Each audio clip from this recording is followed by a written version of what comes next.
So I was looking for, just trying to think of a love poem, and I actually had this. If you go to janetkuypers.com and you go to the writings vaults, you can find my writings sort of by year or by letter, and I have this one called On All Fours, which I find really funny because a photo that my husband took is on the bottom of this page that has a picture of our cat sitting on his books on his desk. Okay? This is very relevant to this poem. It's called... sexual image? Oh, you will find out in a moment. This poem is called On All Fours. You sit and you work at your desk when you're home.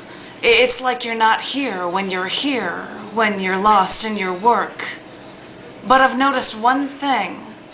Whenever the cat comes near your desk, struts around your leg, maybe meows, you stop what you're doing and give him some attention.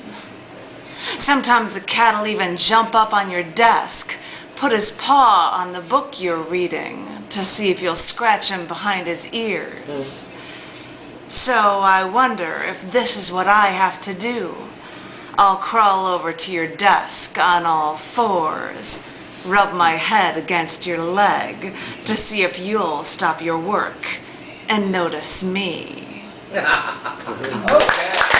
you. And what's funny is I wrote this poem and found this picture that he took of the cat sitting on his book at his desk. I'm like, oh, I have to actually list this online with this poem that I wrote. Which is a little Oh, sure. If you take a cat and if you put it in the microwave If you for 10 minutes on high, if you snort what's left, you really get rid. I think South Park even made a joke that if male cat urine is something that if you snorted it would make you high, and there was this whole episode about snorting cat urine. But that's not a reference to this. But you know, where's Zach? We've never snorted There's cats. an article in the paper that cats sort of manipulate their owners. Anyway, yeah, and they all sniff each other's butts or whatever. But no, so. And then some of them are endearing traits. It's like, oh, are you okay? How was your food? Sniff, sniff. Exactly.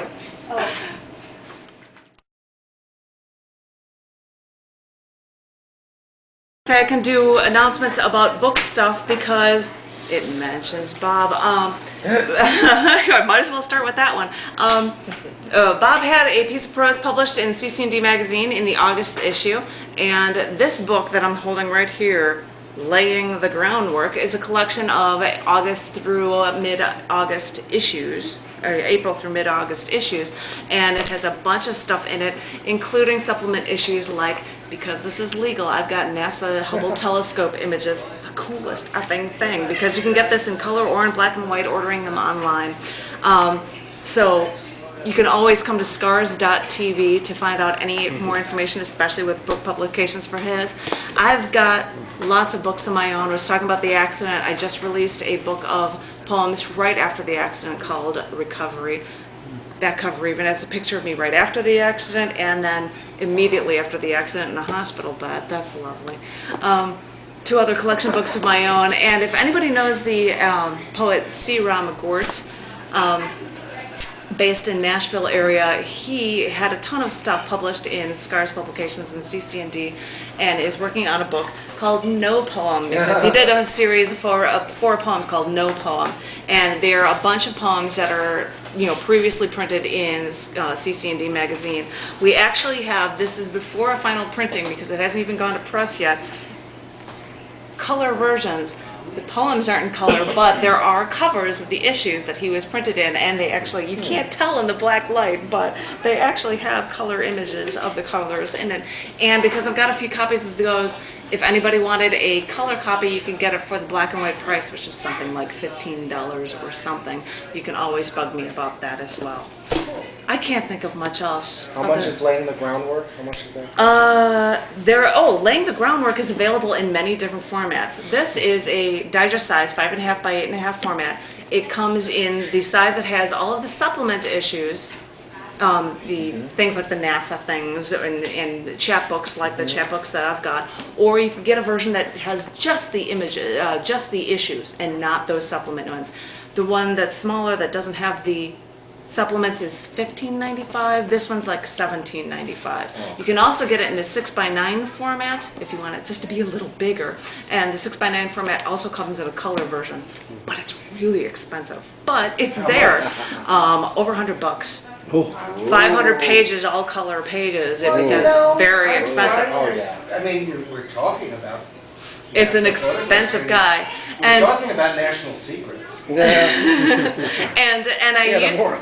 that's why I opted to not have hardcovers available of this one, just because it's really expensive, although I could design black and white versions in a hardcover as well. But if you go to scars.tv and laying the groundwork, or find out about, look up Bob Reshko in the writing section, you at least see the issue that he was in. So yes, that is there as well. So all the many books. I haven't even mentioned all the books here, but there you go.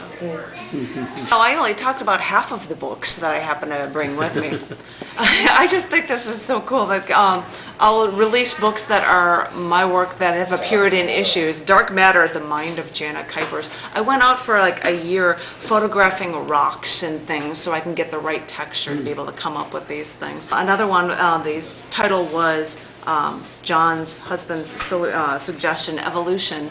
It's actually a cover of rocks and something in front of a restaurant called Wagas in Shanghai in China, but it's got a lot of chapbook selections, like half the ones that you've got. Some were too long for me to print for you because it's a big book, but I've got these guys.